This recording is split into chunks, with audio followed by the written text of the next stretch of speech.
Buenas tardes, bienvenidos a este webinar sobre la necesidad de implementar una atención nutricional óptima para pacientes oncológicos en España, en la perspectiva de la política sanitaria. Este webinar se enmarca en la Semana de la Desnutrición relacionada con la enfermedad 2021, que hemos dedicado a la relación entre nutrición y cáncer.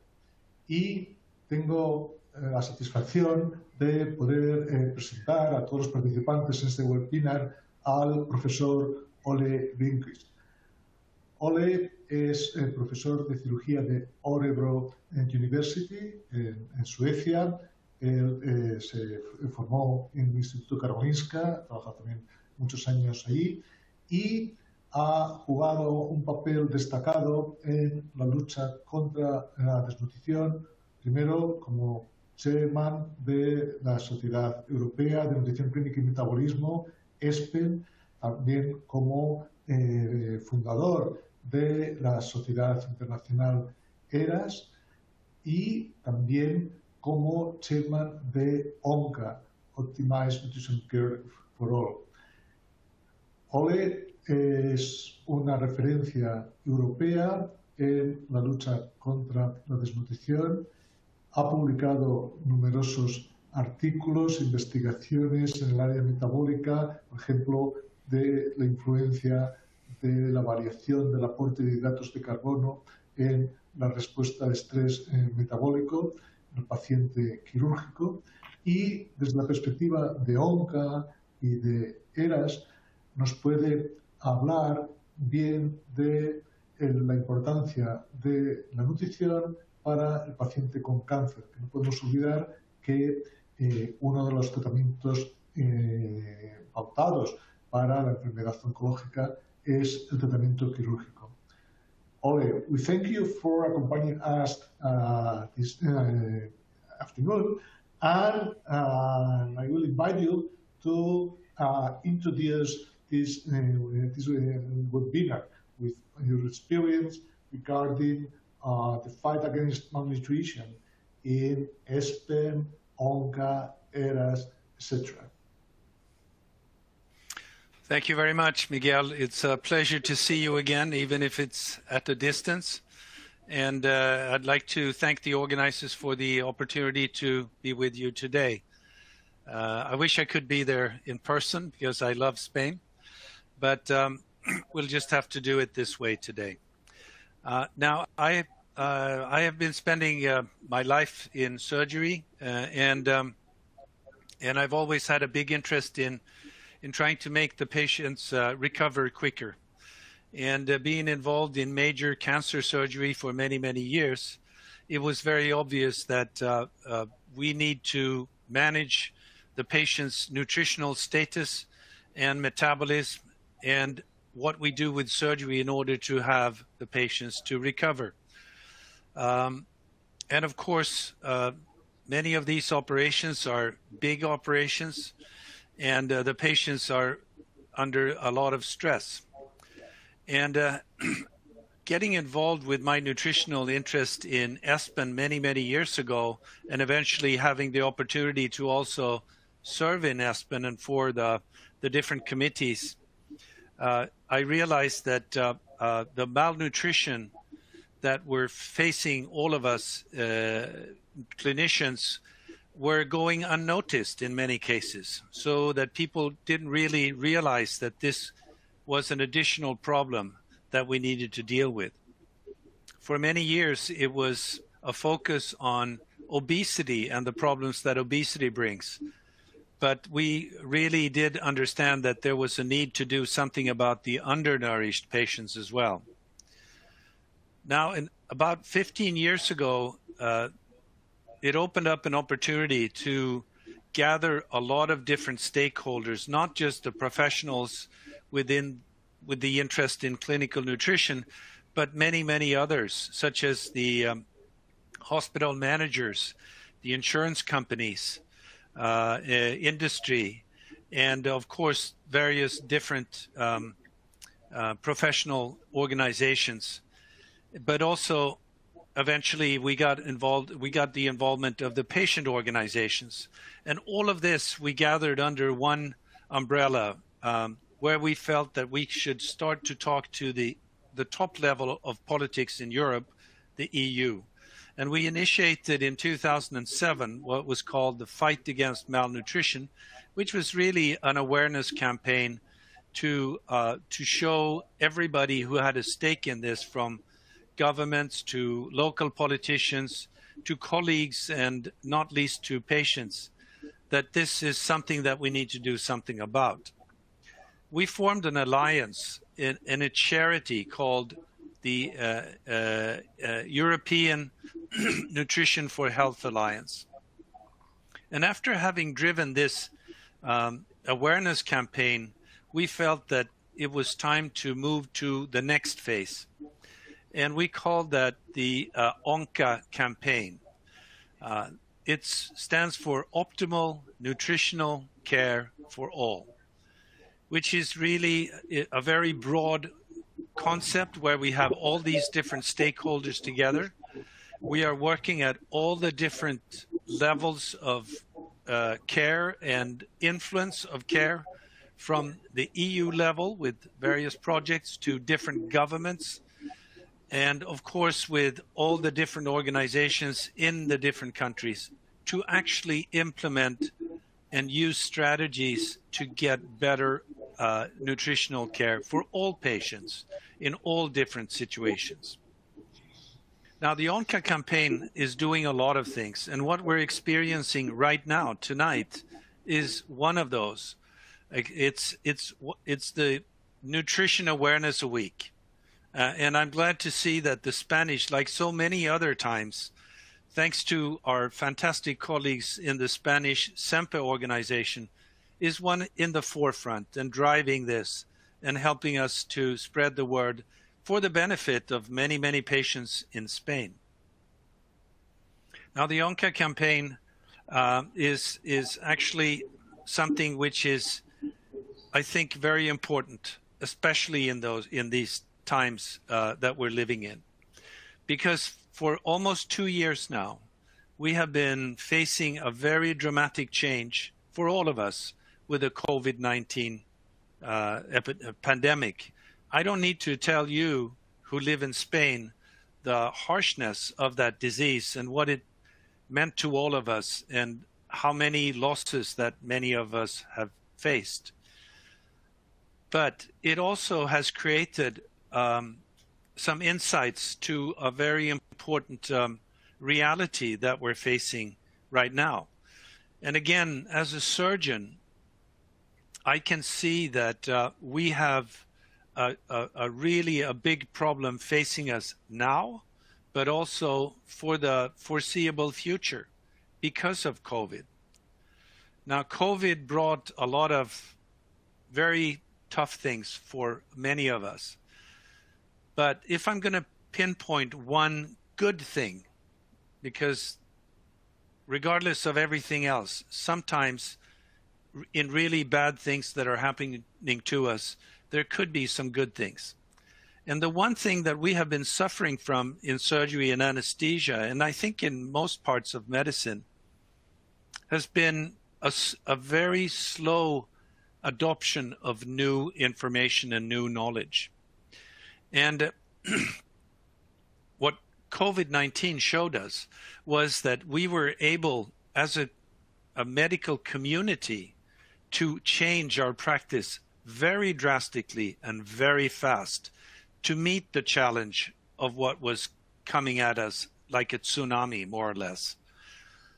And this is something that we should make use of, because we know, and I have been involved in this work with many fantastic colleagues around the world, we know that in surgery and anesthesia, and for all of those patients with cancer that need surgery, and there are many of them, most of them actually get their best treatment and their survival chances from surgical care, which is the key aspect for many, many operations or many cancers.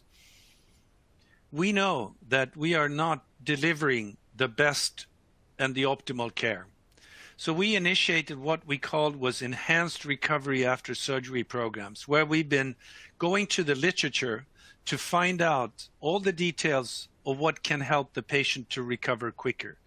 That means that they get out of bed, back to normal function much quicker, but most importantly, they reduce the risk of complications.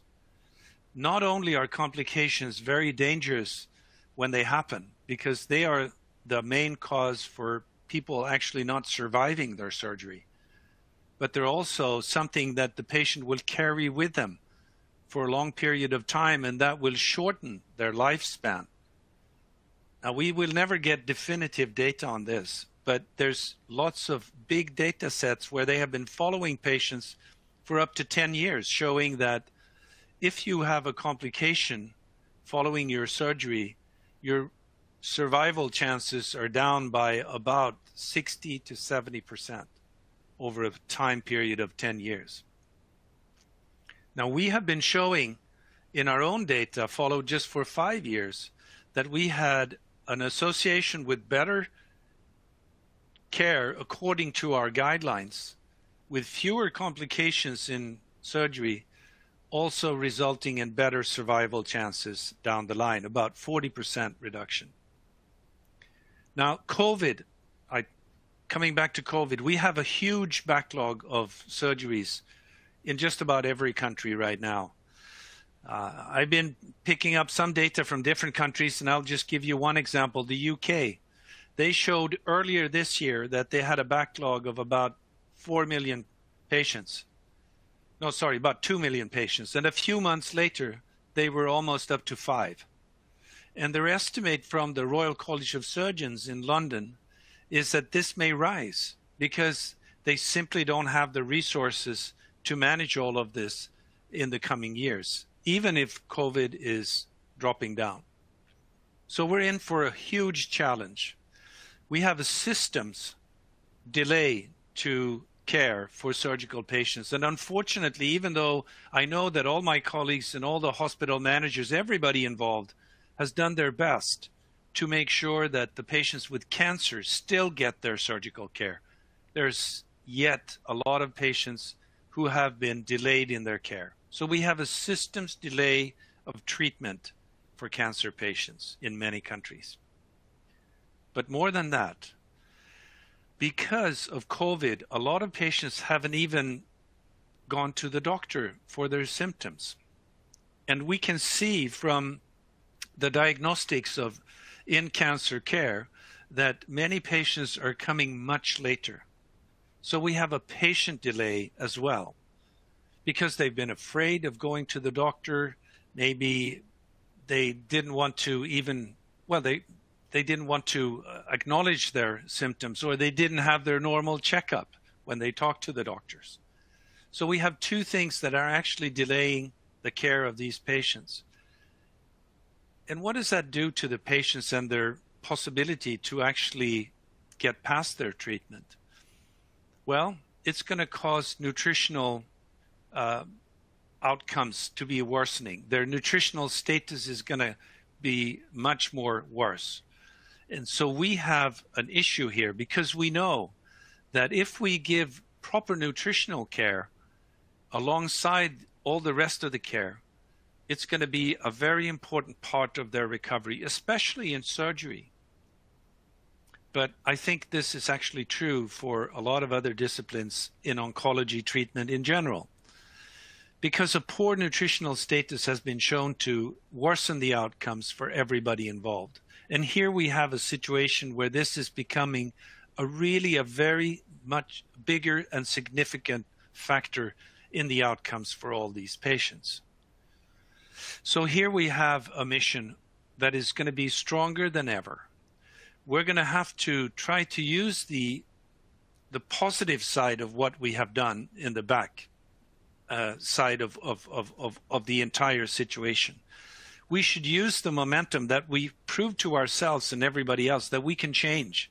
We can change to better practice, and we can get much better result. Look at the outcomes today compared to the early outcomes in COVID. People learned very, very fast.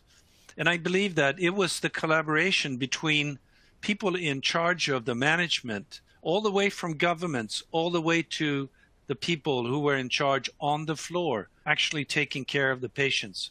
We started to listen to each other, and we started to allow the people who had the best insights to also have much bigger impact on what we were supposed to do.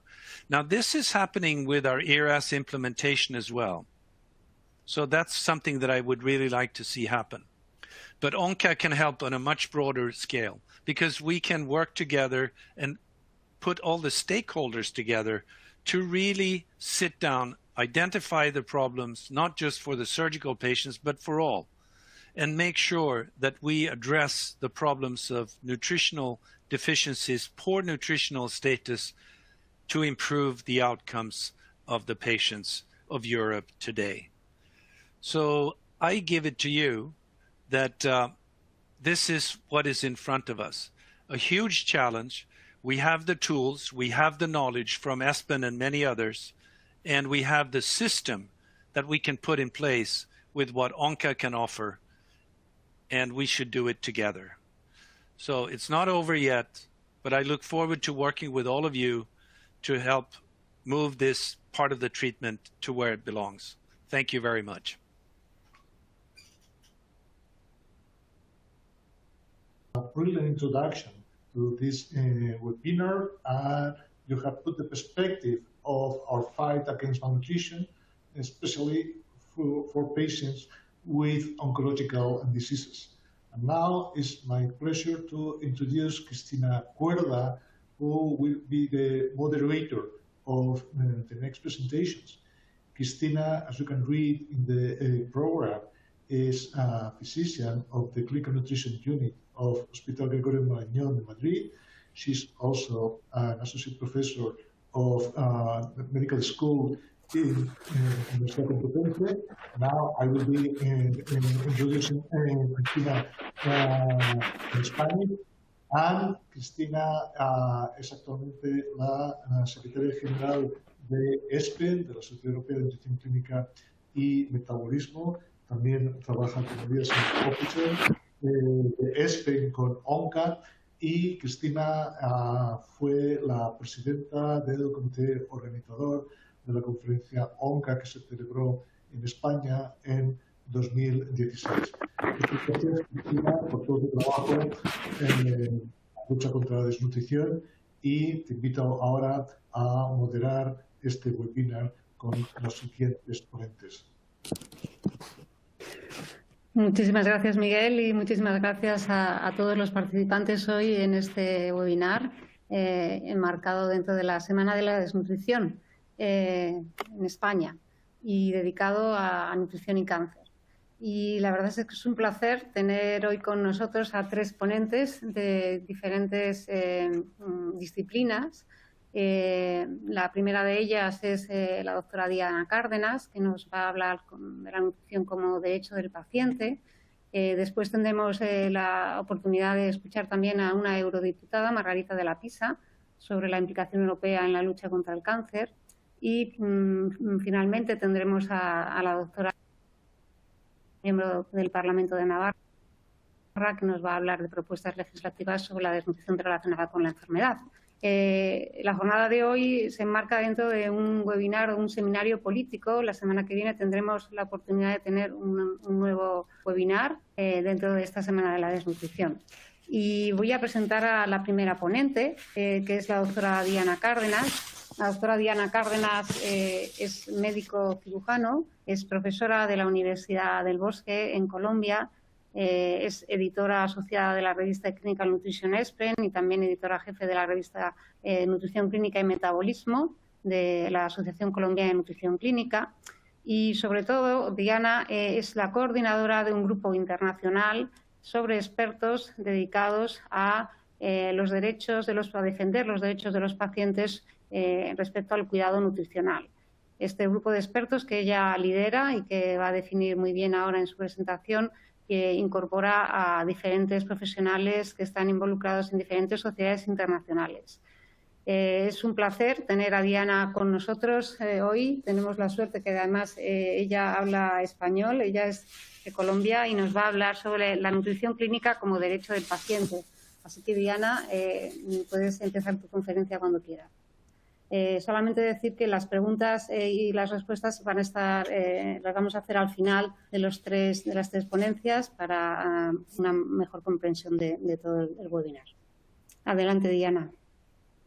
Cristina, muchísimas gracias por esta bonita introducción y por esta invitación. Doctor Miguel León, también muchísimas gracias a los dos por invitarme a participar y hacer esta conferencia.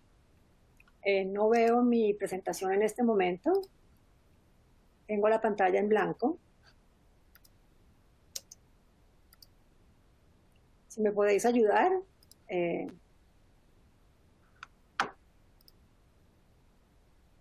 Al pasarla veo la pantalla en blanco.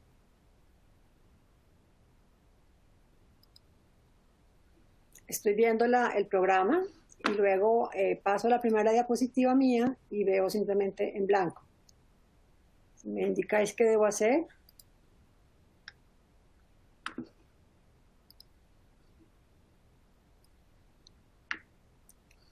¿Queréis que abra la mía y ustedes van pasando? Porque en verdad no veo sino blanco.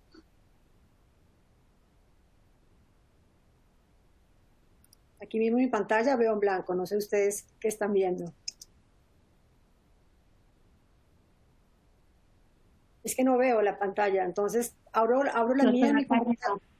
Doctora Cárdenas, no se preocupe, dígame y yo le voy pasando las diapositivas, ¿vale? Entonces debo abrir mi presentación, ¿verdad? Para yo seguirla desde mi pantalla. Nosotros la vemos perfectamente, nosotros sí que la vemos. Ok, entonces yo voy a abrir la mía en mi computador, en mi ordenador, y les voy diciendo cuando voy pasando. Vale, perfecto, sí. Lo veo completamente blanco, no veo las imágenes. Entonces, bueno, estoy en la primera donde está mi nombre. Es un placer hablar sobre este tema, el cuidado nutricional como el derecho del paciente. No tengo, la siguiente por favor, no tengo ningún conflicto de interés con esta presentación. La siguiente por favor. Todos sabemos que el problema de la desnutrición es un problema que afecta a Europa, pero también al mundo entero. Los pacientes al ingreso del hospital presentan riesgo de nutrición o una desnutrición, 1 de cada 3 pacientes en el mundo, y vemos que en Latinoamérica esa problemática es tal vez un poco más alta, pienso yo, porque al problema de nutrición en la comunidad se suma ese problema de la nutrición relacionada con la enfermedad. Entonces estamos frente a aquí son datos del estudio Nutrition Day, datos de este estudio europeo que se hace a nivel mundial, y Latinoamérica participa, y sé que España y otros países de Europa participan activamente, y nos permite ver qué tan frecuente y qué tan alta es la prevalencia de esta problemática. Pero no solamente, la siguiente por favor, no solamente el problema de la desnutrición es muy importante, sino que además de saber que este problema es tan prevalente, digamos, sería la principal enfermedad que tienen nuestros pacientes hospitalizados, este problema no es atendido adecuadamente. Y aunque sabemos que hoy es posible alimentar a cualquier persona enferma, gracias a la terapia médico-nutricional, sabemos que el acceso a los pacientes del cuidado nutricional es escaso. Y eso es verdaderamente preocupante. Aquí también vemos en esta diapositiva resultados del estudio Nutrition Day. Vemos en la columna verde, vemos los pacientes que están sin riesgo nutricional, gracias a la herramienta MST, y en azul los pacientes que tienen riesgo nutricional, es decir, una prueba de riesgo de tamizaje mayor a 2. Vemos cómo estos son una cantidad muy importante de pacientes, más de 155,000 pacientes a nivel del mundo, resultados del estudio Nutrition Day entre el 2009 y el 2015, y vemos cómo tan solo el 29% de todos los pacientes a nivel mundial que tienen riesgo de nutrición presentan algún tipo de terapia médico-nutricional. Entonces, esto es realmente preocupante, no solamente que la prevalencia de la nutrición sigue siendo un problema frecuente y común en hospitales del mundo, sino que a pesar de que tenemos el cómo, pues no se aborda adecuadamente, y ese acceso al cuidado nutricional, el acceso a la terapia médico-nutricional sigue siendo muy insuficiente. La siguiente, por favor. Entonces, aquí nos preguntamos, ¿por qué la desnutrición sigue siendo un problema desatendido? por qué no hay un interés hacia esa problemática. La siguiente, por favor. Si quieres darle varias veces porque hay una pequeña animación.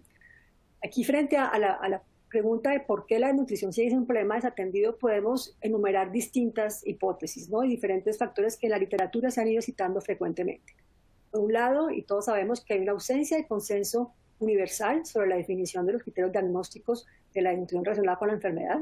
Por supuesto que los criterios GLIM, que se conocen ampliamente, han venido a cerrar esta brecha y han venido a aportar un consenso universal sobre los términos y la forma de diagnosticar. Pero este diagnóstico, este GLIM, es relativamente reciente.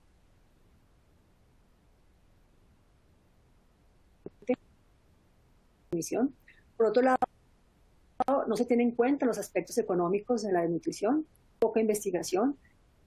En el mundo entero hay falta de educación en los profesionales de la salud en cuanto a nutrición. Y muy importante, hay unos vacíos muy importantes en la falta de políticas públicas en salud. La siguiente. Común. Hay algo que que comparten y es la consecuencia que trae de todos estos aspectos, la falta de educación, poca investigación, etcétera. Trae como consecuencia, tenemos un paciente no alimentado. Ese paciente no alimentado es un paciente que está en riesgo de desnutrición o en desnutrición. Y ese paciente en desnutrición es un paciente al cual no se le ha respetado su dignidad. Estamos frente a una violación de la dignidad humana. Entonces, la siguiente, por favor. Podemos preguntarnos, ¿es el cuidado nutricional un derecho? Y para eso, entonces, muy brevemente, ¿qué son los derechos humanos? Los derechos humanos no son algo utópico, algo inalcanzable. Los derechos humanos son aquellas prerrogativas que todas las personas tenemos simplemente por el hecho de ser humanos. Son esos mínimos que nos define como un Estado, un gobierno, un país quiere que trate a sus ciudadanos. Esos son los derechos humanos. Entonces son estándares que permiten que la humanidad viva con libertad, igualdad, justicia y paz. ¿Y por qué son importantes? Como les digo, refleja un mínimo necesario para vivir con dignidad. ¿Qué caracterizan esos derechos humanos? Que son universales, inalienables, interconectados, indivisibles y no discriminatorios. Es decir, todos tenemos los mismos derechos independientemente del color de la piel, de la educación, de cualquier preferencia religiosa, social, cultural, etc. Y todos los derechos humanos se relacionan entre sí, no pueden identificarse uno aislado del otro. La siguiente, por favor. Entonces, aquí también una pequeña animación, darle enter. Entonces, la relación entre salud y derechos humanos es bidireccional. Y la salud y los derechos humanos deben informar e inspirarse entre sí. Por un lado, sabemos que la promoción o violación de los derechos humanos es posible a través del desarrollo en salud. Por otro lado, sabemos que la violación de derechos humanos resulta en enfermedad.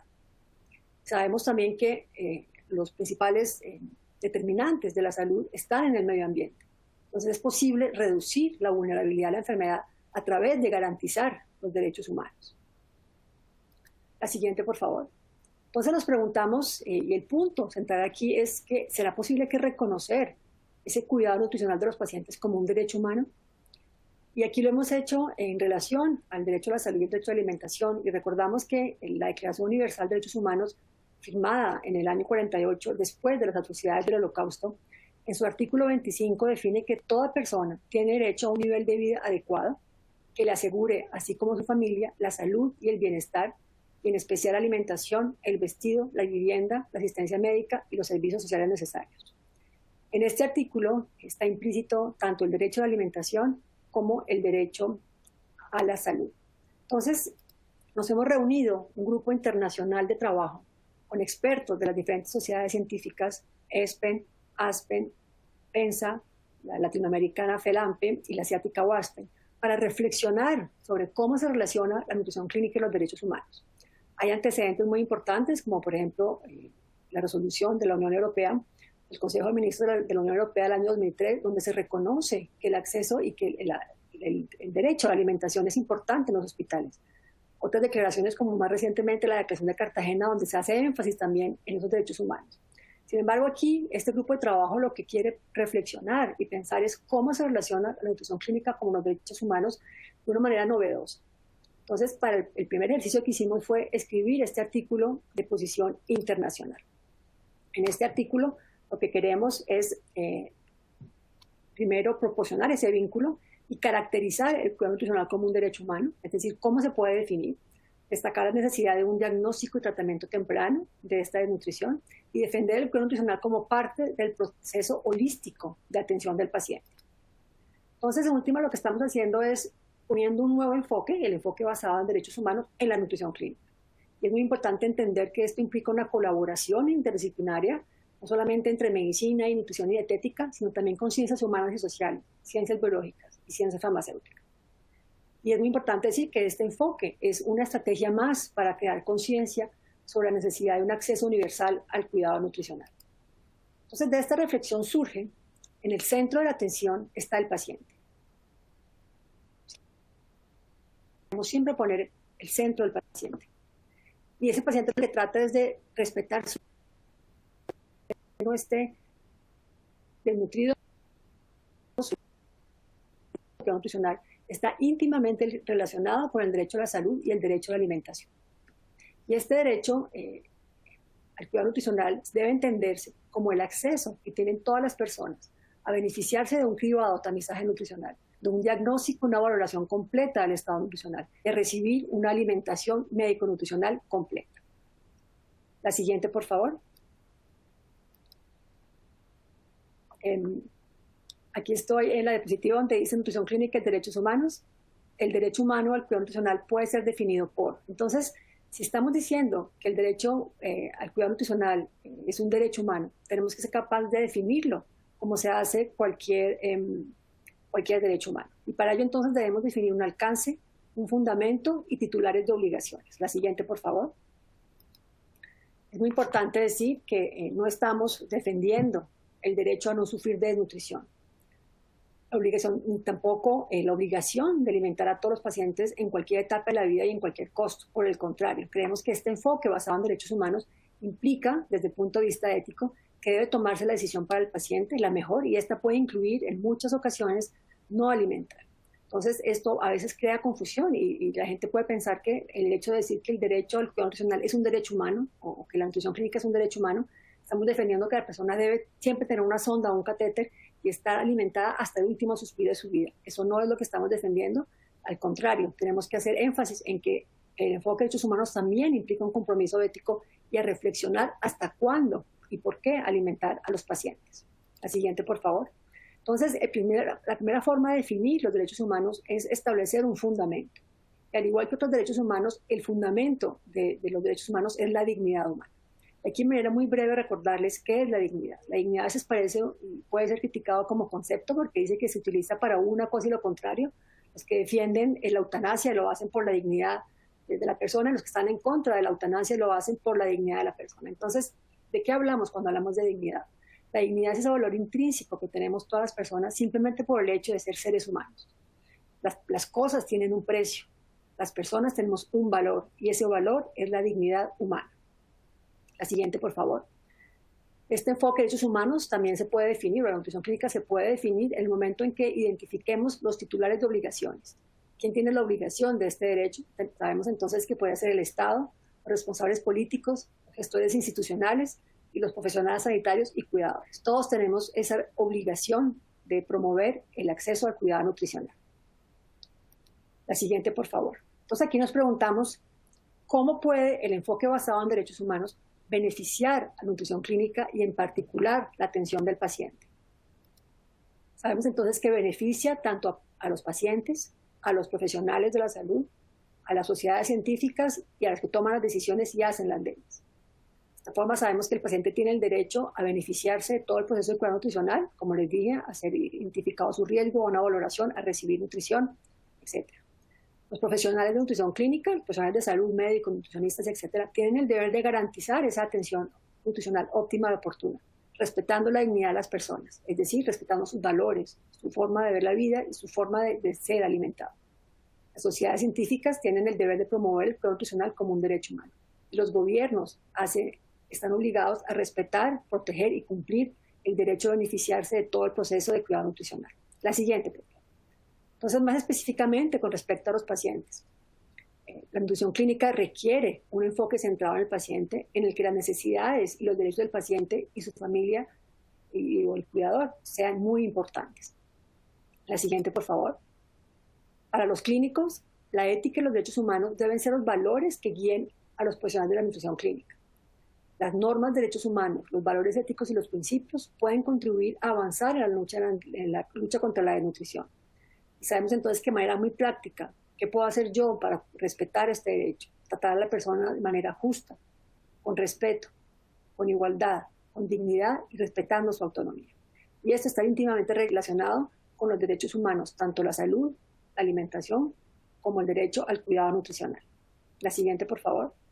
Las sociedades de nutrición clínica, entonces, este enfoque proporciona una orientación única y valiosa para los fines y objetivos. Y por eso estamos aquí, ¿no? La semana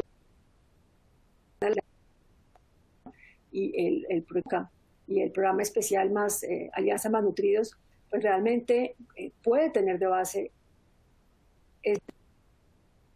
proporciona esa orientación y ese lenguaje común para orientar todas sus acciones.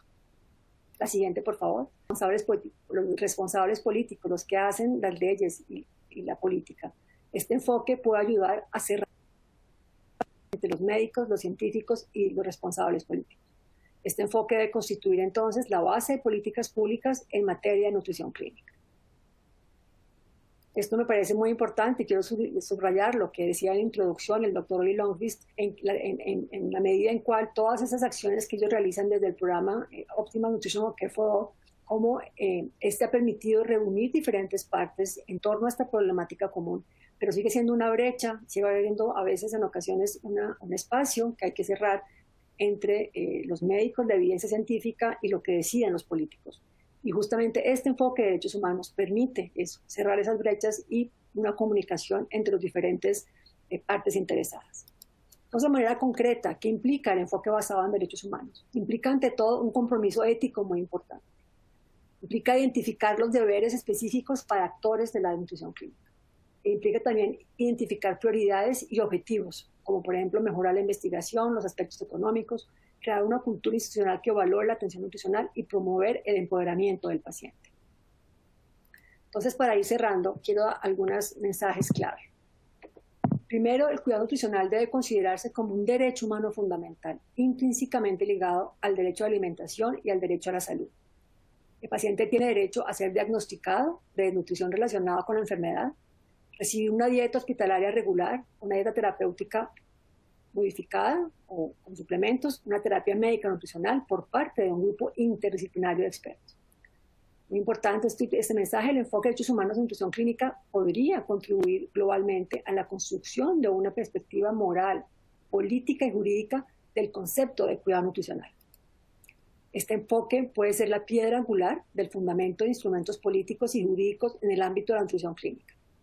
Desde el punto de vista jurídico y político, este enfoque implica que los estados y los titulares de deberes están vinculados a ciertas obligaciones cuya aplicación efectiva puede ser reclamada por las personas. Los titulares de obligaciones están obligados entonces a respetar, a proteger y a cumplir el derecho de los pacientes a beneficiarse de todo el proceso de cuidado nutricional. Los gobiernos tienen entonces el deber de garantizar el derecho al cuidado nutricional. Quiero entonces, para terminar, agradecer a todos los miembros de este grupo internacional de trabajo. La doctora Cristina Cuerda participó muy activamente. Gracias a todos ellos por el apoyo, por el gran trabajo que se hace en la reflexión sobre los derechos humanos y la nutrición clínica.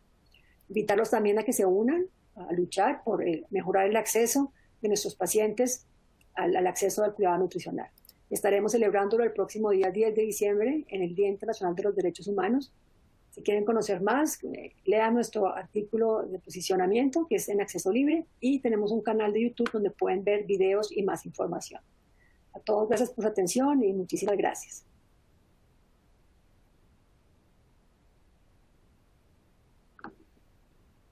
Excelente presentación y este enfoque que tú estás coordinando de la atención nutricional a nuestros pacientes basado en el punto de vista de los derechos humanos, que es un enfoque pues algo novedoso, aunque ya hemos visto que bueno, tiene sus antecedentes. Y bueno, pues sin más retraso vamos a pasar con nuestra siguiente ponente, que es doña Margarita de la Pisa. Margarita es licenciada en farmacia y tiene la especialidad de biotecnología. Ella tiene experiencia también en la industria farmacéutica y es titular de una oficina de farmacia. pero la razón de invitarla hoy aquí con nosotros es porque desde el año 2020 es eurodiputada por el grupo parlamentario Vox en el Parlamento Europeo y participa de forma activa en diferentes comisiones, en la Comisión de Derechos de las Mujeres e Igualdad de Género, la Comisión de Empleo y Asuntos Sociales y lo que más nos interesa hoy es la Comisión Especial sobre la lucha contra el cáncer. Dentro de esta comisión ella ha tenido un papel muy activo en la defensa y en introducir enmiendas al plan de beca de Beating Cancer, la campaña el plan de la Unión Europea, para mejorar la atención nutricional del paciente oncológico. Con esa introducción y por este interés la hemos invitado hoy a participar en este webinar y le damos las gracias por atender a nuestra proposición y por estar aquí con nosotros. Margarita, cuando quieras, pues puedes empezar tu ponencia. Muchas gracias, Cristina. Gracias también al doctor Miguel León por contar conmigo hoy aquí. Gracias a la Alianza Más Nutridos y a las sociedades que lo engloban, a la Sociedad Española de Nutrición, Clínica y Metabolismo y a la Fundación Abbott. Pero para mí es un honor poder participar hoy aquí enriqueciéndome, no solamente lo que pueda contaros yo de lo que he vivido en el Parlamento Europeo, sino enriqueciéndome de los ponentes que me han precedido, que me ha parecido que han dado una perspectiva muy, muy interesante y que quizá refleja un poco la inquietud por la que yo me pedí ser miembro de esta Comisión Especial de Lucha contra el Cáncer. Y este tema, el tema de la nutrición, para mí fue una sorpresa, porque como farmacéutica sí que lo había vivido, ¿no? En la oficina de farmacia, el poder atender a mis pacientes con la nutrición adaptada, pero también cuando he trabajado en farmacia hospitalaria, pero nunca había entendido, ¿no?, la profundidad que podía tener. Os voy a introducir un poquito en lo que ha sido, cómo ha trabajado la Unión Europea en todo lo que es la lucha contra el cáncer, para que entendáis un poquito más y luego pues nos centremos un poco en las enmiendas que hemos realizado me he pasado. Pues ya en la legislatura anterior empezaron un grupo de diputados a trabajar esta inquietud de enfocar, ¿no?, la lucha o la labor de los diputados en el Parlamento Europeo en algo tan concreto como era una enfermedad. Bueno, una enfermedad que ya sabemos que el cáncer engloba muchas enfermedades, pero sí que se trabajó a modo de intergrupo. Y estos diputados pidieron a la Comisión y al Parlamento Europeo que se trabajara de una manera más específica y más en profundidad. Y entonces ocurrió que pasó una cosa que no ha pasado todavía, que es la primera vez que ha sucedido en el Parlamento Europeo, y es que se ha creado una comisión especial para luchar contra una enfermedad concreta. No es solamente bueno pues porque va a resultar un texto que creo que va a poder enriquecer muchísimo los planes nacionales y también los planes europeos, sino que puede ser un precedente para luchas de otras enfermedades. La Comisión Especial de Lucha contra el Cáncer es una comisión formada por 33 diputados y va a funcionar más o menos durante un año. Luego se alargó un poquito más porque con todo lo que surgió de la pandemia del COVID, pues se vio que no había habido de tiempo suficiente para todo el trabajo que había que hacer. Y entonces, antes de que empezáramos nosotros el trabajo como eurodiputados en la Comisión Especial de Lucha contra el Cáncer, la Comisión, no sé si sabéis, dentro de la Unión Europea hay 3 instituciones fundamentales que colaboran entre sí, que son la Comisión, es el Parlamento Europeo y luego lo que es el Consejo. La Comisión Europea nos adelantó, o sea, previamente al trabajo de los eurodiputados, presentó un plan europeo de lucha contra el cáncer.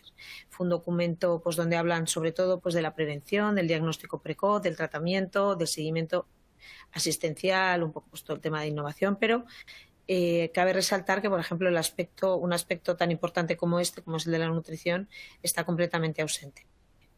También otros, como por ejemplo el tema del dolor, del tratamiento del dolor o de los cuidados paliativos, que para mí era muy importante, quizá fuera una de las primeras inquietudes que me animó a ser miembro de esta comisión, fue esa. También son prácticamente temas que no aparecen. Y entonces este documento que presentó la Comisión inspira lo que es el trabajo que hemos llevado luego a cabo los eurodiputados. Los eurodiputados hemos trabajado de una manera muy bonita, muy científica, hemos tenido visitas de muchísimos expertos, de temáticas muy abiertas, con la inquietud de ayudarnos a nosotros a realizar, a presentar un nuevo informe, un nuevo trabajo pues elaborado por nosotros, ¿no? Hay en el Parlamento Europeo, cualquier informe que se trabaja siempre tiene una ponente. En el caso de la Comisión Especial de Lucha contra el Cáncer, es una ponente que se llama la señora Trillet-Lenoir, y luego todos los demás diputados podemos enriquecer ese documento con enmiendas o con aportaciones. Nosotros, por ejemplo, hemos querido inspirar a la ponente antes de que se abriera el plazo de enmiendas, y luego también con las enmiendas. Y seguimos todavía tratándonos con ella para intentar influir al máximo en la dirección que creemos que debe tener este documento final, pues para que tenga las prioridades que nosotros consideramos que son importantes. Entonces, las ponencias que hemos ido teniendo pues han sido muy variadas. Pues ha habido desde temas tecnológicos, tema de innovación, legislación, o cánceres concretos como el cáncer de mama, que a lo mejor pues ha venido muy bien para darnos cuenta de cómo el screening del cáncer de mama, este formato podría venir muy bien a lo mejor en otros cánceres, como por ejemplo el cáncer de pulmón. Y luego hemos tenido también otro trabajo muy profundo de hablar con asociaciones de pacientes, también con doctores, para poder, vosotros pensar que yo como eurodiputada soy farmacéutica, sí, pero no sé todo lo que hace falta reflejar en un plan de lucha contra el cáncer, pero vosotros, los profesionales, sí. Entonces, he tratado con vosotros, me he dirigido a vosotros y hemos tenido conversaciones muy bonitas, a veces muy largas, muy intensas, y ha sido lo que a mí me ha permitido luego poder pues focalizar mi intervención en este documento a través de enmiendas o a través de recomendaciones. En concreto, por ejemplo, pues así fue la manera de saber sobre la importancia y la desatención que había en algo tan importante como es el estado nutritivo del paciente, tanto antes de la enfermedad como durante la enfermedad, y también cómo era tan importante en la fase de recuperación. Y es verdad que a mí me sorprendió porque es algo pues lo que de manera paradójica no se suele hablar. Y de hecho en el documento inicial de la comisión ni siquiera aparecía.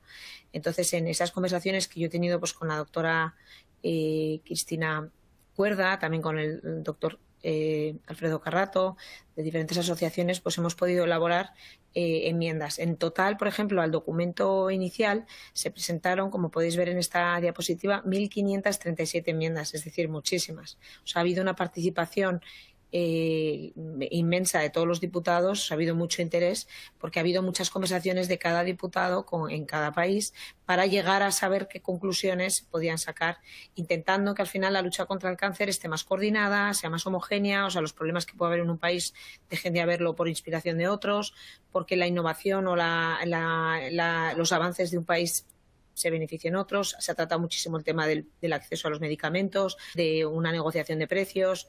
Bueno, ha sido muy amplio, ¿no? El tema temas de los que se han hablado. Nosotros mi equipo presentamos 128 enmiendas y 5 enmiendas fueron dedicadas de manera exclusiva a la nutrición oncológica, ¿no? Donde solicitamos pues la formación de profesionales, ¿no? para poder formar parte de este equipo multidisciplinar que a mí me importa tanto, ¿no? Porque en la preocupación que puedo tener yo por el paciente es que al paciente se le trate en todas sus dimensiones, y para eso pues hace falta un equipo multidisciplinar que ayude a que el trato que recibe el paciente sea más humano, porque se ha demostrado que, como pasa con la nutrición, que cuando el paciente recibe este trato más humano, no solamente pues se siente mejor, sino que además hay una sinergia con los tratamientos, tanto quirúrgico como farmacológico, como también la radioterapia, ¿no? Entonces, la importancia de dar... Entonces, es verdad que en un primer momento el documento que presentó incluso la ponente dentro de la Comisión de Lucha contra el Cáncer englobaba todos estos temas, como puede ser el de la nutrición, como puede ser la rehabilitación, como puede ser la nutrición, los encuadraba todos dentro de un párrafo, simple párrafo, a los que los denominaba como calidad de vida, ¿no? Entonces nosotros hemos hecho una demanda porque cada uno tenga su estatus, tenga su sitio, tenga su título, que creemos que no solamente es importante la información que esté dentro del documento, sino que la estructura del documento le dé la importancia a cada tema, ¿no? Entonces hemos subrayado también la necesidad de centrarnos en cada tema como algo, porque realmente el tratamiento es importantísimo, pero si, por ejemplo, al paciente no se le ayuda a rehabilitarse, no se le ayuda con una prótesis posterior o no se desatiende su nutrición, pues realmente ese paciente no está totalmente recuperado, ¿no? Entonces, bueno, pues veréis que hemos focalizado el tema en la formación de los profesionales, también en que no haya un solo paciente que no reciba la nutrición. Me ha parecido muy, muy interesante la perspectiva del derecho humano. Me parece muy interesante y muy necesaria, porque yo es verdad que cuando lo hemos orientado más desde el punto de vista de estado nutricional del paciente, no tanto como el sustento vital, ¿no?, que no podemos negar a alguien, ¿no? Y me ha parecido muy interesante y muy bonito la manera de enfocarlo. Y luego la necesidad de una especialidad dietética oncológica reconocida como estudios, que se entienda el problema de la desnutrición. Aquí podéis ver un poco las enmiendas que hemos ido presentando, la situación nutricional deficiente, que se valore, luego que haya estudios también porque es verdad que es difícil muchas veces a un médico convencerle de la importancia que tiene algo si no tiene datos, ¿no? Entonces ha hablado de que una nutrición óptima o un estado nutricional óptimo del paciente aumenta la eficacia del tratamiento. Pues si tenemos información en ese sentido, pues sabemos que no solamente va a ser una recomendación en un documento, sino que va a ser algo que se va a llevar a la práctica porque el médico confía en la necesidad de tenerlo en cuenta. Entonces, bueno, pues estas son las enmiendas. Entonces, hemos trabajado en las enmiendas no solamente con la presentación de las enmiendas, también hemos hablado mucho con la ponente, estamos dando seguimiento para que aparezca en este documento final del plan que va a presentar la Comisión Especial de Lucha contra el Cáncer, de lucha contra el cáncer, que va a ser votado en comisión el 6 de diciembre y en pleno más adelante. Todavía no hay una fecha, pero que esté presente en este documento y que no solamente sirva voy a explicaros por qué es importante que esto esté recogido en este documento. Pues porque este documento puede influir las políticas de la Unión Europea. ¿De qué manera? Pues no se sabe mucho hasta qué medida. ¿Por qué? Porque la Unión Europea no tiene, las competencias de salud son soberanía de los Estados miembros. Entonces, la Unión Europea no tiene la capacidad de imponer una legislación que obligue, pero sí puede ayudar a los Estados miembros a llegar a mejores estándares, a intentar homogeneizar los estándares de los diferentes Estados, ¿no? Hay fondos europeos que pueden destinarse, pues como ejemplo el de cohesión, para una igualdad entre países. Entonces, el hecho de que determinadas materias estén reflejadas en ese documento ayuda a que la Comisión empuja también a que haya unos fondos y también a que se exija a los Estados que cumplan con unos mínimos en determinadas materias, y estos mínimos estén recogidos en los planes nacionales. De hecho, se cree que posterior a toda esta comisión especial va a haber un seguimiento por parte de diputados de los planes nacionales para ver cómo se está implementando toda esta acción o toda esta colaboración en llegar a este documento final entre países, para que no se quede en un documento, sino que sea materializado. También se habla de centros de referencia de diferentes tipos de cánceres en diferentes países de Europa. Pero luego otro enfoque, que es el que estamos viendo ahora en la transparencia, es la financiación.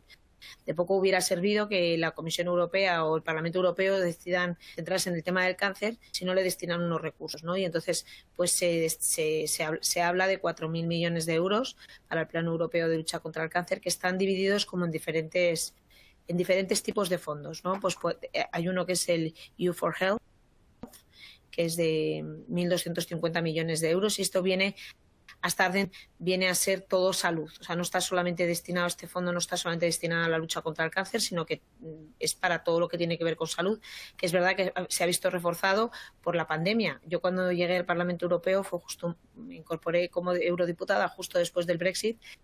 La Comisión de Salud y Medio Ambiente prácticamente no existía la salud, era casi todo medio ambiente, de hecho se llama ENVI.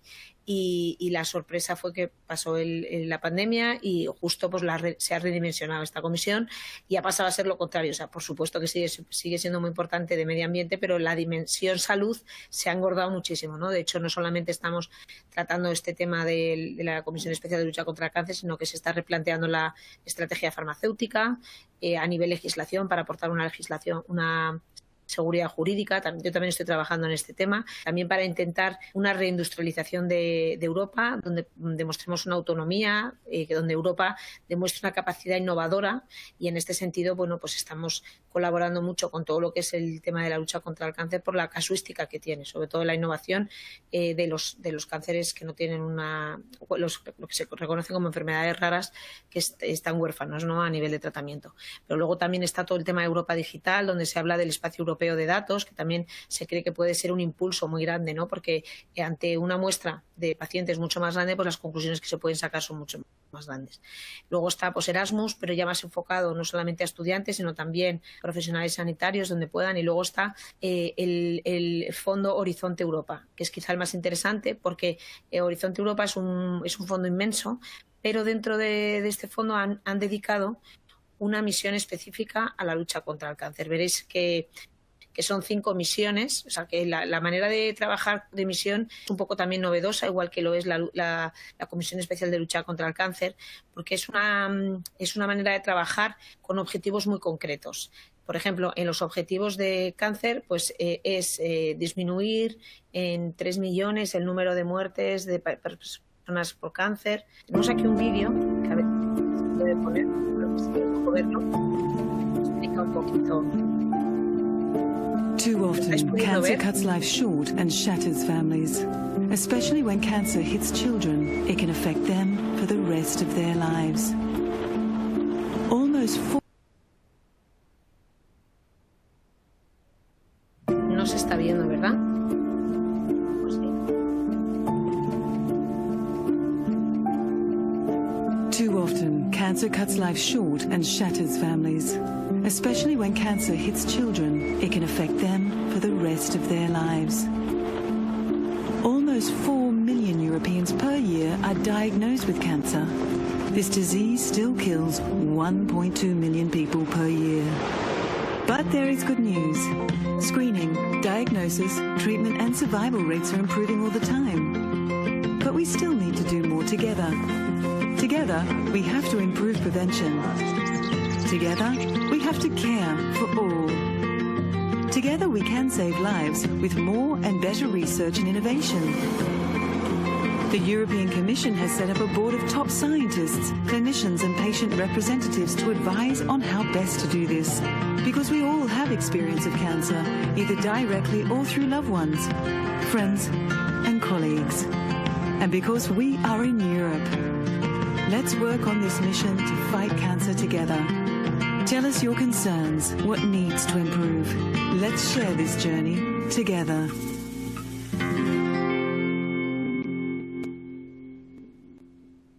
Sí, no sé si habéis tenido la posibilidad de ver el vídeo porque aparecía en una pantalla pequeña, no sé qué es lo que veis los asistentes. Os pido disculpas si no habéis podido ver el vídeo. Es una breve introducción de lo que es la misión cáncer dentro del proyecto Horizonte Europa. Pero bueno, la idea es que la Unión Europea ha focalizado recursos económicos y también trabajo para generar un plan europeo de lucha contra el cáncer que esperemos que sea una oportunidad de enriquecer a los Estados miembros, de coordinar la acción de los países y en lo que a mí respecta, mi inquietud real es que se trate al paciente en todas sus dimensiones, en la dimensión más humana, teniendo en cuenta las necesidades no solo terapéuticas, por supuesto, sino también pues las nutricionales, como complemento a las terapéuticas, también los cuidados paliativos, que se ayude al paciente a recuperar su calidad de vida previa a través de rehabilitación y que en ese sentido pues haya una homogeneidad en Europa y que todos los pacientes accedan a este tipo de rehabilitaciones o de tratamientos sin que sean de pago para que todos puedan, no haya unos que tengan la suerte de poder llevarlos a cabo y otros no. Y con esto me despido, estoy a vuestra disposición en las preguntas por las dudas que puedan surgir del trabajo que hemos realizado y pues nada, muchísimas gracias por darme pie a presentaros esto en este día. Muchísimas gracias.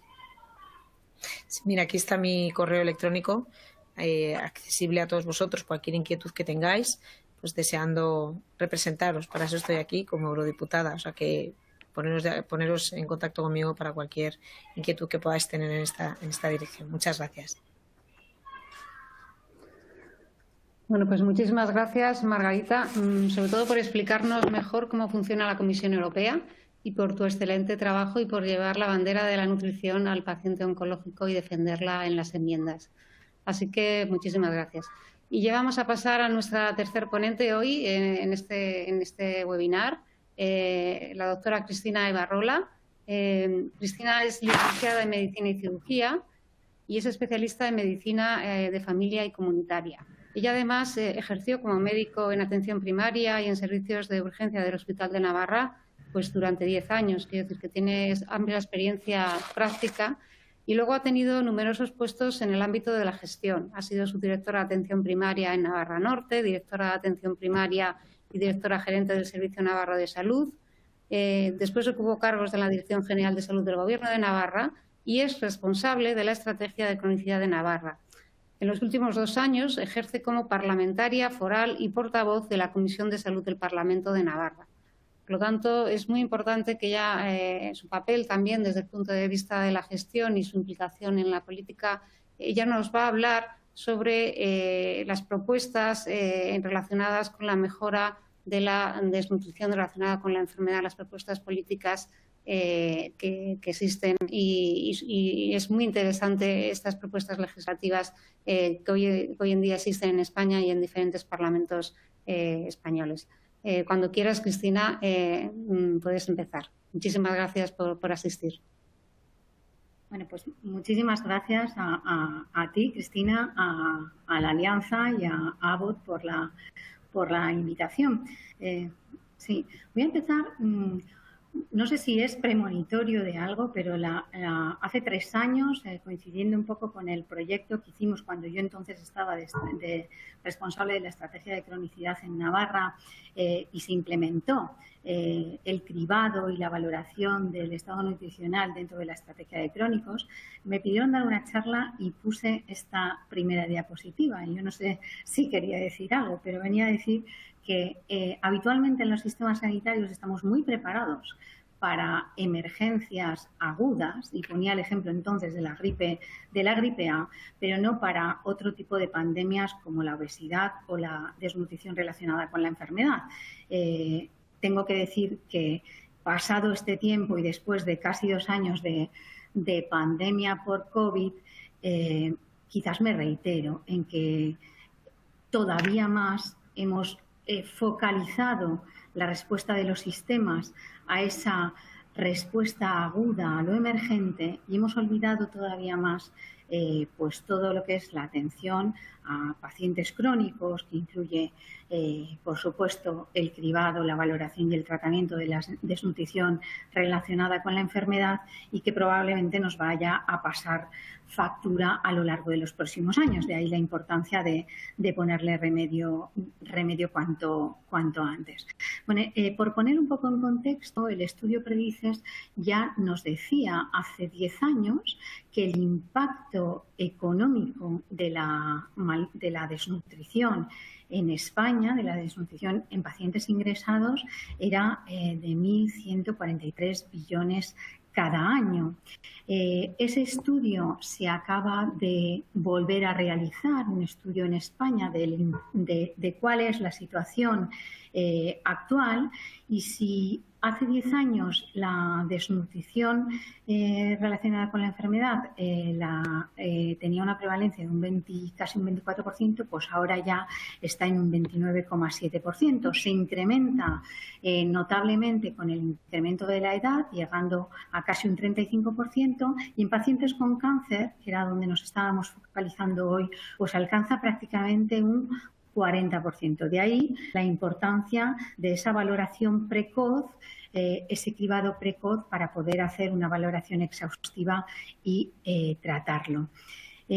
Los costes relacionados con esta desnutrición, muchas veces infravalorada e infradiagnosticada, si se incrementan los costes por hospitalización un 65% en aquellos pacientes que ya previamente tenían desnutrición, alcanza hasta un 127% en los pacientes que se desnutren a lo largo del ingreso. Y fundamentalmente ese incremento de costes está relacionado pues, con unas estancias hospitalarias mayores, unos reingresos mayores y una serie de complicaciones que hacen que el sobrecoste sea tan elevado como para hacer que le pongamos remedio mucho antes. Esto, como veíamos, está asociado a la edad y la verdad es que cuando uno mira cuáles son las previsiones demográficas en España, aunque estamos muy acostumbradas a hablar de la famosa pirámide que no es pirámide, a mí me gusta representarlo como una auténtica ola, como un tsunami, como ya se le denomina en algunos sitios, ¿no? Y si en este cuadrante englobamos a el porcentaje de personas en España que tienen actualmente más de 65 años, pues siguiendo las previsiones del INE, la verdad es que no solamente esto no mejora, sino que en el año, va un poco despacio, me gustaría que fuera más deprisa, pero bueno, en el año 35 vamos a ser... 1 de cada 4 españoles va a tener más de 65 años y si seguimos las previsiones con nacimientos y con estimaciones de defunciones, en el año 52 esas previsiones nos dicen que vamos a ser 1 de cada 3, que se mantiene más o menos a lo largo del tiempo y que ahora, con el impacto de la pandemia, ha hecho que a lo largo del a partir del 58 aproximadamente baje un poquito, pero se queda ahí entre un 30 y un 33% y aparece ese impacto de personas centenarias que antes eran anecdóticas y que ahora empiezan a ser cada vez más importantes. Y además, asociado a la edad, la previsión de estimaciones de pacientes con cáncer, pues crecerá más de un 60% de aquí al 2040.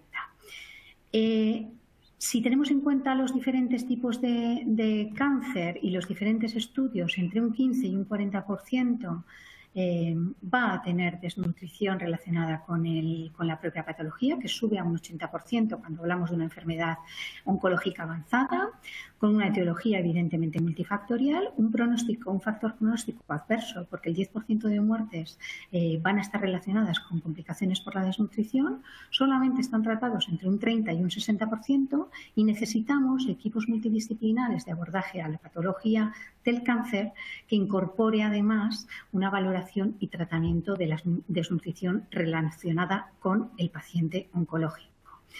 ¿Qué impacto tiene? Pues el asociarse desnutrición al cáncer disminuye la supervivencia, hace que se incrementen las complicaciones quirúrgicas, se reduce también la respuesta y la tolerancia a tratamientos con radio o con quimioterapia, incrementa el sufrimiento asociado a síntomas como la astenia, las náuseas, incrementa también la susceptibilidad a complicaciones por infecciones, por úlceras por presión, empeora claramente la calidad de vida e incrementa los costes asociados, como decía, a mayores estancias hospitalarias, a mayor necesidad de camas de convalecencia tras el ingreso hospitalario, mayor frecuencia también de visitas en atención primaria o mayor riesgo de reingresos.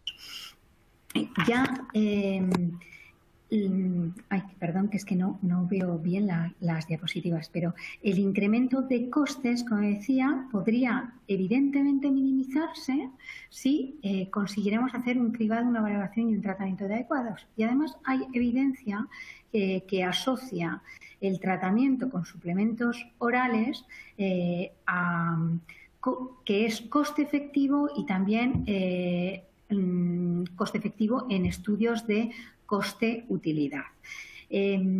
Además, el retorno social de la inversión en este tipo de intervenciones es de entre 2 y 4 euros por cada euro invertido en intervenciones para abordar la desnutrición relacionada con la enfermedad.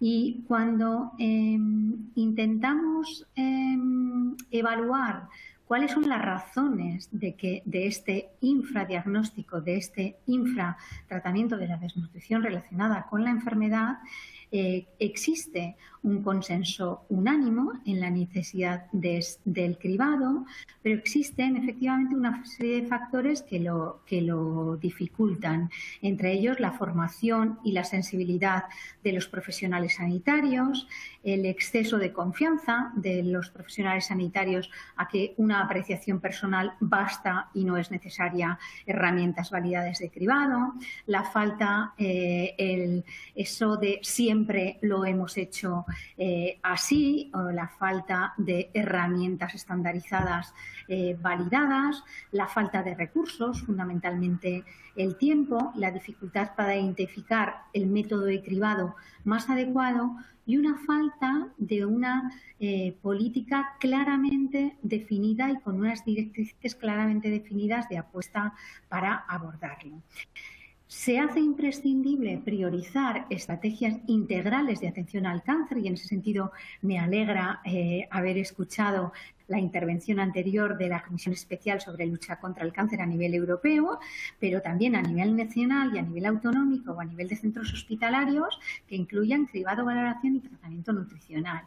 Incluir intervenciones y estrategias priorizadas de la desnutrición relacionada con la enfermedad de forma transversal a todos los planes, programas, protocolos o estrategias autonómicos o de centros sanitarios, no solamente en el cáncer, sino en cualquier estrategia de salud. Incluir en un paso más allá que ese cribado, esa valoración, ese tratamiento nutricional sea garantista, es decir, que sea un derecho. En ese sentido, enlazo un poco con la primera ponencia y ese interesante enfoque que ya es una realidad y que habla de la nutrición clínica como un derecho humano, como puede ser el derecho a la alimentación o el derecho a la propia salud. Ya desde 2003, el Consejo de Ministros de la Comisión Europea hablaba de la necesidad de un cribado y un tratamiento nutricional tanto en atención primaria como en los hospitales, es decir, llevamos mucho tiempo tratando de abordar este problema de forma garantista. La alianza se creó, esta fundación, en 2005, un poco para sensibilizar a los países de la Unión Europea sobre la importancia de la desnutrición relacionada con la enfermedad y ya en 2014 esta campaña pretendió hacer efectivo el compromiso de los países europeos, entre ellos estaba España, para acelerar los programas de cribado nutricional. A nivel de Ministerio y de Estrategias del Sistema Nacional de Salud, se elaboró un documento marco de abordaje de la desnutrición relacionada con la enfermedad. En el marco de la estrategia de cronicidad, que dentro de una de sus líneas, y lo he subrayado ahí, hace referencia explícita a considerar el manejo de la desnutrición relacionada con la enfermedad como un elemento transversal básico de la cartera común de servicios del Sistema Nacional de Salud, pero para eso habría que abordar que realmente forme parte explícita de la cartera básica del Sistema Nacional de Salud y así sea garantista para todos los ciudadanos a nivel nacional. Pero nosotros a nivel de Navarra en ese momento y en el marco de la estrategia de cronicidad elaboramos un documento de abordaje específico de la desnutrición relacionada con la enfermedad para los pacientes más complejos que se incluían en la estrategia de crónicos y también para pacientes hospitalizados, fundamentalmente en el hospital un poco más grande o de referencia para toda la comunidad, no así tanto en los comarcales de forma efectiva. No me voy a detener por falta de tiempo, pero bueno, se hizo unos protocolos con herramientas de cribado, tanto a nivel de atención primaria como a nivel de hospitales, protocolos de tratamiento, con dietas que estaban recogidas dentro de la historia clínica, y con sistemas de registro unificados y explotables en cuadros de mandos clínicos, también incorporados en la historia clínica, con indicadores de la estrategia de crónicos que falta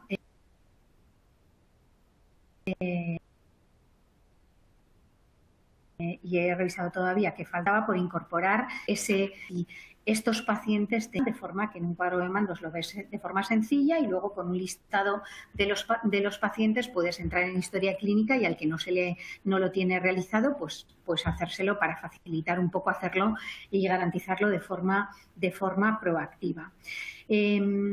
La estrategia de cáncer y quizás por el alto impacto que va a tener los pacientes diagnosticados más tarde o a los que se les ha retrasado los programas de detección precoz, ha sido como una necesidad, un clamor, ¿no? El actualizar la estrategia del Sistema Nacional de Salud en Cáncer y se acaba de actualizar en el 21 y bueno, os he puesto aquí contempla de alguna manera el cribado nutricional y la valoración nutricional, pero este es todo el espacio que le da a toda la estrategia. Quizás se merecería tener un espacio más protagonista dado el alto impacto que tiene con cáncer, ¿no? Aunque diferentes sociedades científicas que están trabajando con pacientes con cáncer ya están elaborando sus protocolos específicos de abordaje de la desnutrición relacionada con pacientes oncológicos. ¿Y qué podemos hacer ahora en mi rol actual desde la política sanitaria para avanzar de verdad y de forma efectiva en esto que llevamos hablando desde el 2003 desde diferentes ámbitos de la política sanitaria? Pues quizás Holanda sea el ejemplo de buena práctica a seguir, porque ellos desde 2007 implementaron de forma obligatoria el cribado y la valoración nutricional y de hecho en este estudio hay una diferencia importante de avanzar entre el 2007 y el 2010 desde un 51% a un 72% en general en todas las estrategias sanitarias. A nivel del Congreso de los Diputados en 2018 se aprobó una proposición no de ley relativa a la desnutrición relacionada con la enfermedad para implementar el cribado nutricional y ha habido diferentes parlamentos autonómicos que han incorporado también mociones o proposiciones no de ley en este sentido. Pero el cambio que esto produce lamentablemente es pequeño, es decir, necesitas que los gobernantes pongan esto en el centro de verdad y lo hagan de forma garantista.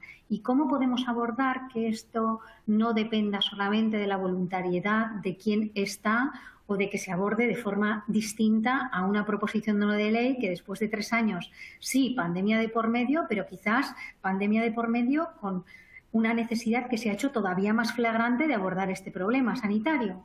Pues ya hay, evidentemente no partimos de cero, y hay diferentes iniciativas que se han recogido en las diferentes comunidades que habíais recogido muy bien en vuestra página de la Alianza Más Nutridos, pero tenemos que ir un paso más allá. Nosotros en el programa electoral, desde mi formación en 2019, poníamos estas dos medidas un poco en sintonía porque compartíamos absolutamente el planteamiento de la Alianza Más Nutridos de implementar medidas efectivas para reducir la desnutrición relacionada con la enfermedad que contemplaran formación, evaluación nutricional, tratamiento, monitorización, registro y evaluación de resultados, y hablábamos de incorporar en todos los hospitales equipos multidisciplinares que incorporaran especialistas en nutrición para este abordaje más garantista. Yo creo que hay que abordar desde la estrategia del Sistema Nacional de Salud, que aborde un plan específico, una estrategia nacional específica de desnutrición relacionada con la enfermedad, que incorpore cribado, valoración, protocolos de tratamiento nutricional, registro, monitorización, evaluación de resultados, medidas de sensibilización a la población, medidas de formación a los profesionales, y que permita registrar datos e investigar con datos de vida real para incorporar precozmente esos tratamientos cuando son coste efectivos o cuando aporten valor en salud, o cambiar intervenciones cuando no lo hagan. Quizás habría que plantear una actualización de cartera básica a nivel normativo que incorporara como una garantía a nivel nacional para toda España este cribado nutricional, tanto en atención primaria como en centros residenciales, en pacientes hospitalizados y en pacientes ingresados en centros de convalecencia. Y mientras no se haga o de forma paralela si se hace, es importante que las diferentes comunidades incorporen este problema en sus planes autonómicos de salud, que lo regulen, porque hay herramientas para regularlo como un derecho en su comunidad dentro de lo que ya se contempla en la normativa como cartera complementaria, es decir, no hace falta que sea cartera básica para que una comunidad decida incorporarlo como un derecho, e incorporarlo en los pactos de gestión a nivel de los servicios autonómicos, incluyendo el abordaje de la desnutrición relacionada con la enfermedad como una intervención prioritaria y transversal, no solo en la estrategia del cáncer, sino, como he dicho, en cualquier estrategia sanitaria de abordaje de problemas prioritarios de salud.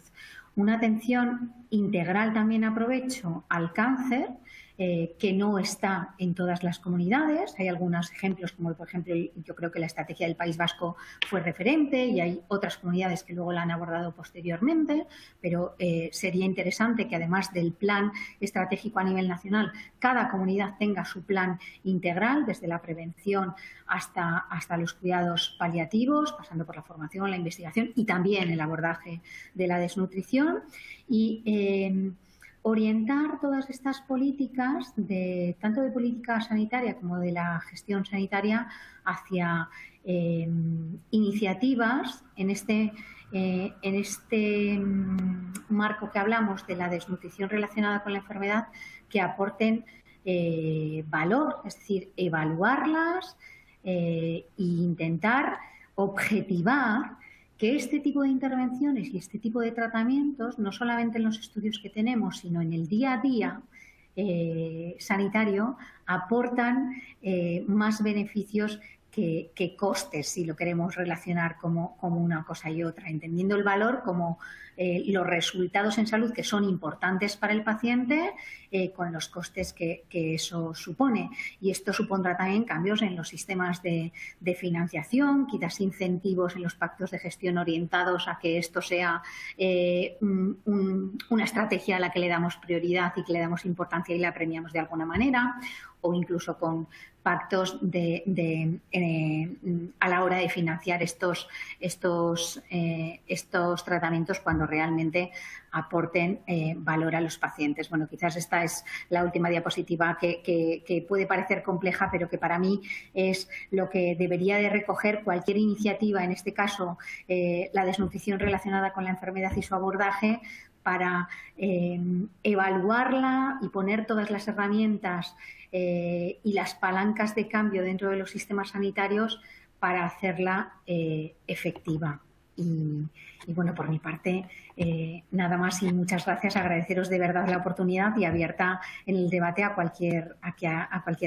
responder cualquier pregunta. Gracias.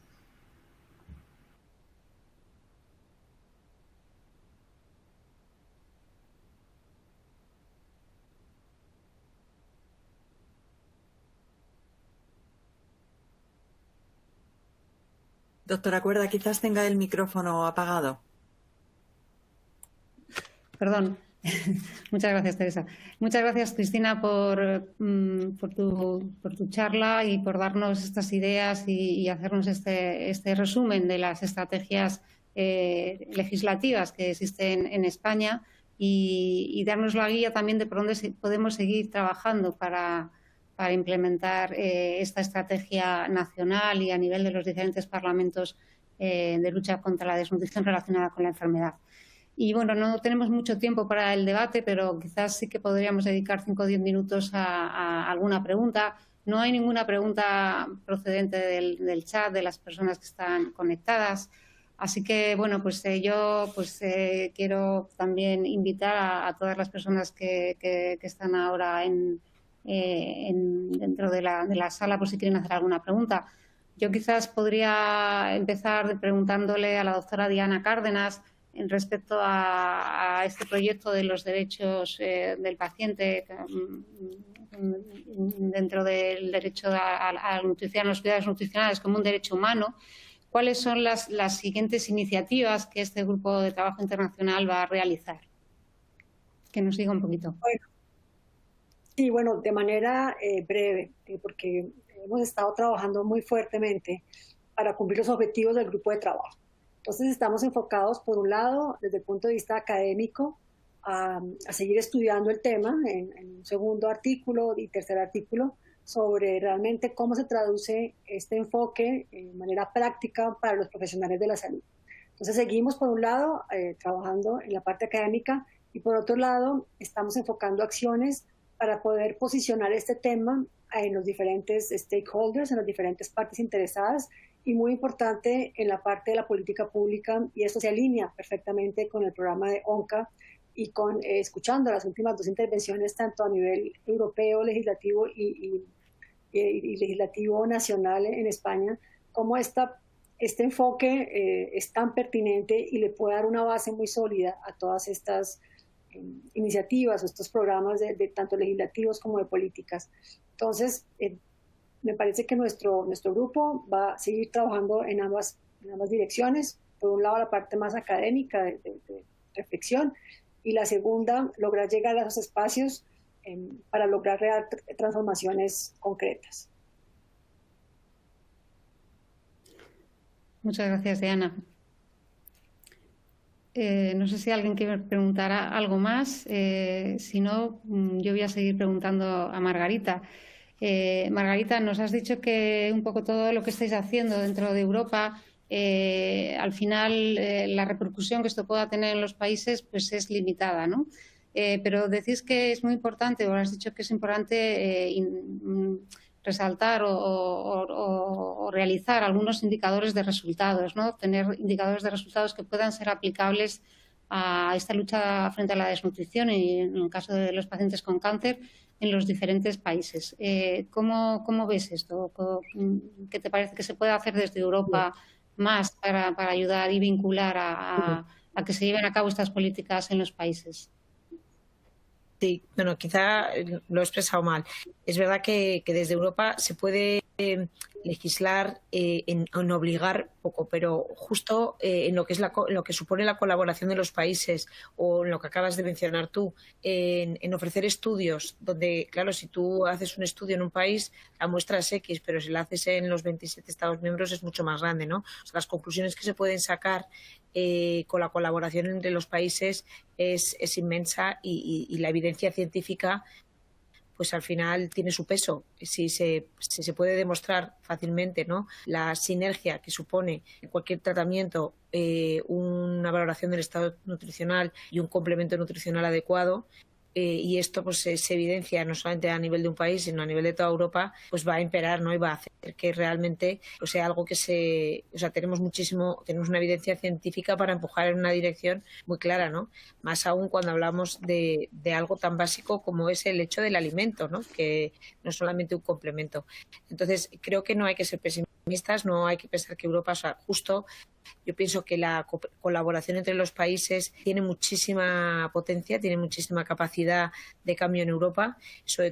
Además, esa colaboración entre países hermanos con ganas de ayudar en una causa común como que nos afecta a todos, porque realmente el cáncer ya no solamente es a nivel de las familias que tengan todos tenemos pacientes familiares o nosotros mismos hemos sufrido en la enfermedad del cáncer, y es algo que nos puede ayudar no solamente a nivel de la lucha contra el cáncer, sino incluso a mejorar lo que es el proyecto europeo en otros ámbitos, ¿no? O sea que espero haberlo explicado mejor ahora, porque no es verdad que piense que Europa tiene poco que hacer. Europa tiene muchísimo que hacer y esa colaboración entre países realmente es quien puede empujar a que este tema, como es el tema de la desnutrición o el tema, recobre, ¿no?, una importancia que probablemente a nivel nacional. Muchas gracias. Gracias. Veo que ha entrado una pregunta en el chat. ¿Cómo se reparten los fondos europeos para la lucha contra el cáncer en los Estados miembros? ¿Y cómo se repartirían estos fondos entre los servicios de salud de cada comunidad autónoma que al final organizan la asistencia sanitaria. Quizás la primera parte la puede contestar Margarita y la segunda quizás Cristina. ¿Cómo se reparten los fondos europeos?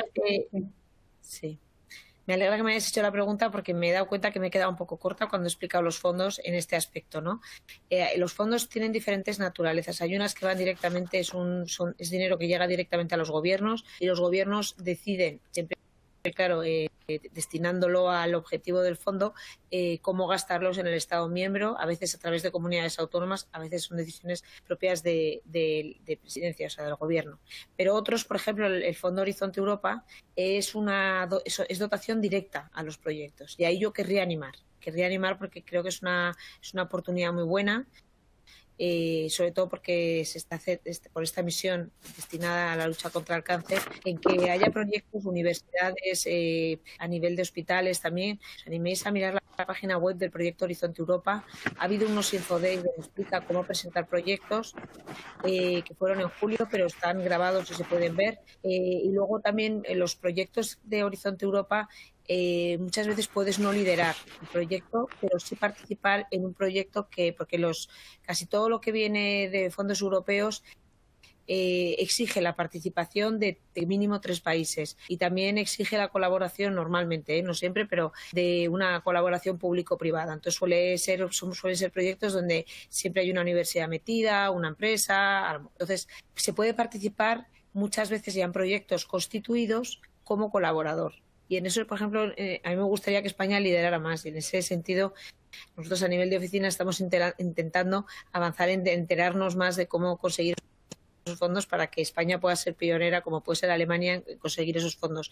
Pero España sí que suele hacer bien el participar en proyectos de otros países, pero de manera como colaborador, que es interesante. Pero es verdad que España debería avanzar en saber más, o mejorar en cómo solicitar esos fondos, presentando proyectos.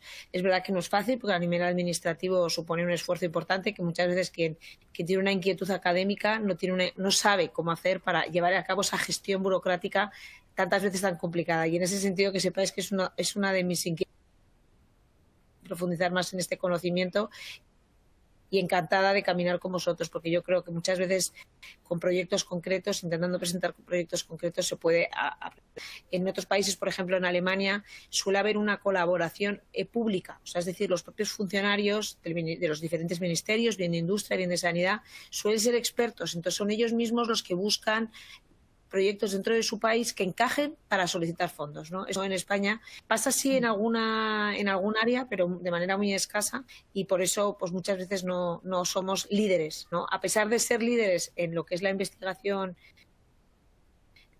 contra el cáncer, no somos los que más fondos europeos recibimos para este fin. Gracias, Margarita. Y Miguel León también preguntaba cómo se repartían estos fondos entre los servicios de salud de cada comunidad autónoma, que al final son las que organizan la asistencia sanitaria. Cristina, quizás nos puedas comentar algo. Bueno, yo creo que de los fondos europeos seguro que Margarita tiene mayor conocimiento, pero en general, porque yo creo que nos están viniendo como de forma tan abrupta que la información que se traslada tampoco es total. Pero bueno, yo entiendo que hay dos tipos de posibilidades. Una que es desde pedir fondos específicos en una comunidad con un proyecto concreto que tenga que ver con esto en concreto, o otros que evidentemente son más proyectos de Sistema Nacional de Salud y luego a nivel del Consejo Interterritorial pues se reparten para todos. Pero quizás es que, claro, el modelo que tenemos de prestación de servicios en nuestro país es que prácticamente ha cogido más relevancia el Ministerio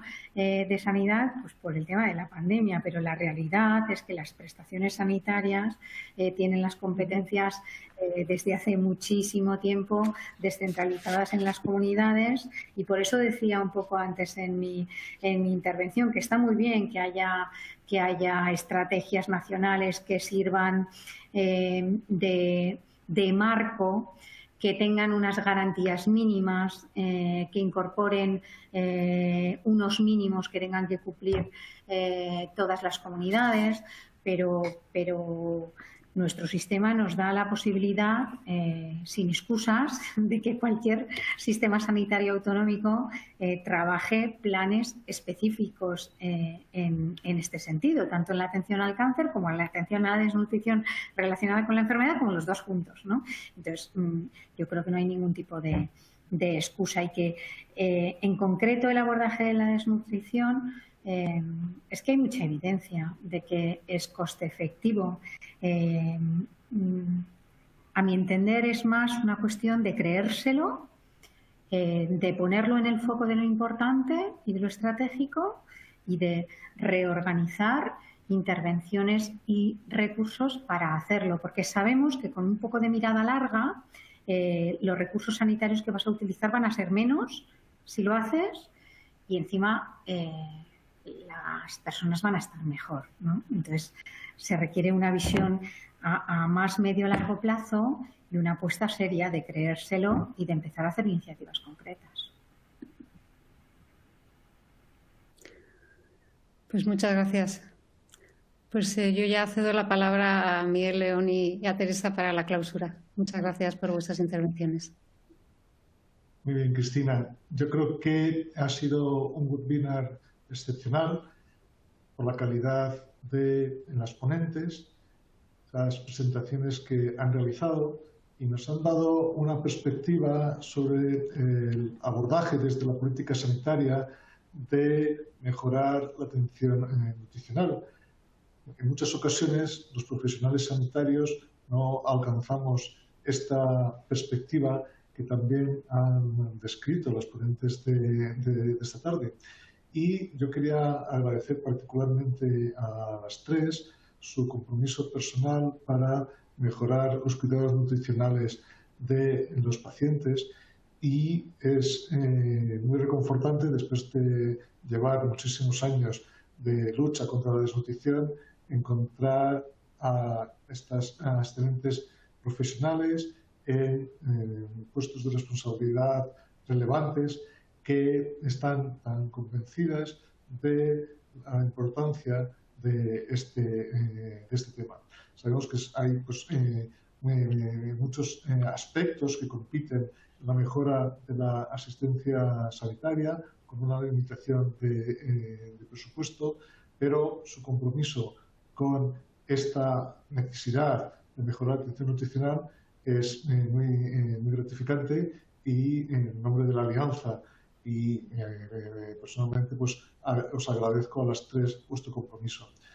Este webinar, igual que el desarrollo de las actividades de la Alianza Más Nutridos, no podría haberse realizado sin la ayuda de la Fundación ABOT y yo quiero agradecer a esta fundación a través de su directora, Teresa García, el apoyo que nos da para mantener viva y con pasión esta lucha contra la desnutrición. Muchas gracias, Teresa, y si quieres tú concluir este webinar, por favor, el micrófono es tuyo. Muchas gracias, doctor León. Por mi parte, no me queda más que dar las gracias, en primer lugar, a todos los miembros de la Alianza Más Nutridos por su compromiso con la Alianza, al profesor Olé de ONCA. Thank you very much for your support in this webinar. También a la doctora Diana Cárdenas, a Margarita de la Pixa y a la doctora Cristina Ibarrola. Muchas gracias por estas presentaciones. La verdad es que han sido muy interesantes. Y anunciar ya el próximo webinar, que será el lunes 29, el próximo lunes, en una semana, y que, al igual que este estará centrado en la necesidad de implementar una atención nutricional para pacientes oncológicos, pero en esta ocasión lo veremos desde una perspectiva más de la gestión asistencial. Está justo ahora mismo proyectándose el programa que tendremos el próximo lunes, así que yo animo a todos los que han estado con nosotros hoy y a los que no también para que nos acompañen, porque será un complemento ideal a la visión que hemos tenido hoy en política sanitaria. Muchas gracias desde la Fundación ABOT y buenas tardes a todos. Muchas gracias.